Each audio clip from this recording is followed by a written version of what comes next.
ఈ Raiden Infotech private limited ఇది Google కి సంబంధించిన సంస్థ. దీనికి మెయిన్ కంపెనీ గూగుల్. అయితే వీళ్ళు దేశంలోనే అతిపెద్ద డేటా సెంటర్ ని ఏర్పాటు చేయాలని చెప్పేసి ప్రతిపాదించారు.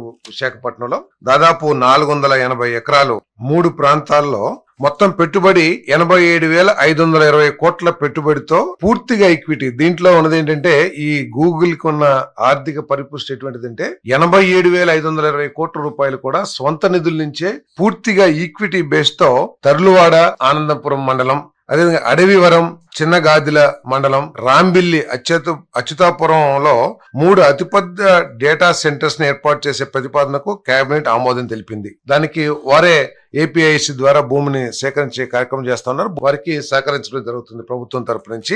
మొత్తం భవిష్యత్తులో గౌరవ ముఖ్యమంత్రి చంద్రబాబు నాయుడు గారి నాయకత్వంలో, లోకేష్ గారి నాయకత్వంలో, గౌరవ ప్రధానమంత్రి గారి సహకారంతో దేశంలో ఉన్న కెపాసిటీస్ అన్నిటికంటే, డేటా సెంటర్ కెపాసిటీస్ అన్నిటికంటే కూడా ఎక్కువ కెపాసిటీస్ తో మన విశాఖపట్నంలో ఈ డేటా సెంటర్స్ అభివృద్ధి కాబోతున్నాయి అని చెప్పేసి మీ అందరికి ప్రజలందరికీ కూడా తెలియజేస్తా ఉన్నాను నేను. భవిష్యత్తులో అమెరికాలో ఎంతైతే డేటా సెంటర్ కెపాసిటీస్ ఉన్నాయో ఆ డేటా సెంటర్స్ కెపాసిటీస్ మన విశాఖపట్నంలో స్థాపించబడబోతున్నాయని కూడా మీకు మనవి చేస్తాను. ఈ డేటా సెంటర్ కి సింగపూర్ నుంచి కానీ లేకపోతే ఆ కంపెనీ వారికి అనుకూలంగా ఎక్కడి నుంచైనా కానీ ఒక సముద్ర గర్భంలో నుంచి ఒక కేబుల్ ను కూడా లే చేయబోతా ఉన్నారు.